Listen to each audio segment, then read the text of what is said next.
Sebuah insiden kecelakaan maut terjadi di Jalan Lintas Timur, Desa Sukapulih, Kecamatan Pedamaran, Kabupaten Ogan Komering Ilir, Minggu 19 September 2021, sekitar pukul 1:30. Kasat Lantas Polres Oki, AKP Johan Suseno, melalui anggota Puslaka Lantas Mulyaguna, Bribka Ari mengatakan kecelakaan terjadi antara truk Puso dengan nomor polisi BE8931BU yang bermuatan white coffee dengan sepeda motor Yamaha RE King tanpa nomor polisi dan lampu.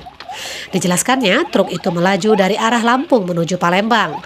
Setibanya di TKP, truk berusaha mendahului kendaraan di depannya. Pada saat bersamaan, dari arah berlawanan datang sepeda motor RE King sehingga terjadi kecelakaan.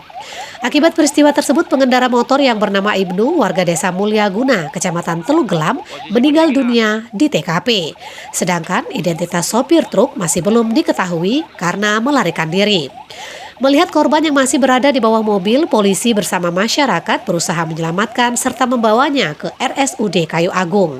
Sayang, nyawanya tidak berhasil diselamatkan. Kasat Lantas menambahkan terhadap sopir yang melarikan diri, mereka sudah berkoordinasi dengan pemilik kendaraan. Dalam hal ini diwakili oleh pemilik rumah makan Harahap atau rumah makan Nafas Tuo RNT. Diansyah melaporkan dari Ogan Komering Ilir untuk Anda.